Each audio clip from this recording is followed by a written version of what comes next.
अस्सलामुअलैकुम वरहमतुल्लाहि वबरकातुहू। इस वीडियो में आज हम आपको पेट की चर्बी या जिस्म की चर्बी ख़त्म करने का आसान तरीका बताएंगे, लेकिन आपसे गुजारिश है कि इस वीडियो को आखिर तक ज़रूर देखें और हमारा चैनल ज़रूर सब्सक्राइब करें।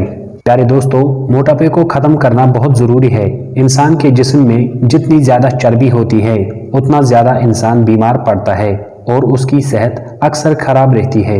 लेकिन आपको घबराने की कोई ज़रूरत नहीं, क्योंकि आज की इस वीडियो में हम आपको एक ऐसा तरीकाकार बताएंगे जिसको करने से आपका पेट बहुत कम हो जाएगा और आपका जिस्म नॉर्मल इंसानों से ज़्यादा खूबसूरत और दिलकश लगने लगेगा। आपको क्या करना है, आइए हम आपको बताते हैं। नंबर 1, माहिरीन का कहना है कि जो शख्स दिन में 2 या 3 लीटर पानी पीता है उसके जिस्म की सारी एक्स्ट्रा चर्बी खत्म हो जाती है। कुल मिलाकर कहें तो पानी स्वस्थ जीवन का एक अहम हिस्सा है। नंबर 2, जो लोग ज़्यादा मीठा खाना पसंद करते हैं उनका पेट फौरी तौर से बढ़ने लगता है, इसलिए मीठा कम खाया करें। ज़्यादा मीठा खाना खाने से हड्डियां भी कमज़ोर हो जाती है और खाना हजम होने में भी दुश्वारियां पैदा होती है। नंबर 3, जो लोग रात का खाना देर से खाते हैं उनका पेट भी बहुत जल्द बढ़ने लगता है, इसलिए रात का खाना सोने से कम 1.5 घंटे पहले खाया करें।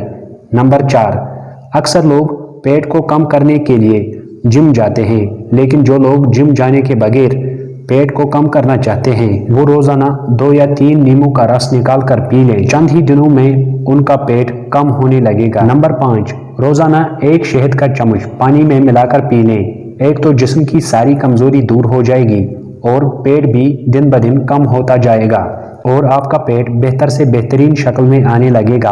पेट को कम करने के लिए मज़ीद 4 चीज़ों का खास ख्याल रखें। नंबर 1, जितना ज़्यादा खाना खाओगे उतना ज़्यादा काम या वर्जिश करनी पड़ेगी। नंबर 2, 1-2 महीनों तक जंक फूड खाना बंद करें। नंबर 3, बिना काम के घर के अंदर ज़्यादा न बैठा करें। काम न हो तो कुछ वक्त तक चहलकदमी करने की आदत डालें। ज़रूरत के मुताबिक खाना खाया करें। ज़्यादा खाना खाने से पेट भी बाहर निकल आता है और दिमाग भी कमज़ोर होने लगता है। उम्मीद है कि आपको आज की यह वीडियो पसंद आई हो। वीडियो पसंद आई हो तो वीडियो को लाइक करें और हमारा चैनल ज़रूर सब्सक्राइब करें। वीडियो को आखिर तक देखने के लिए आपका बहुत शुक्रिया। जज़ाकल्लाह।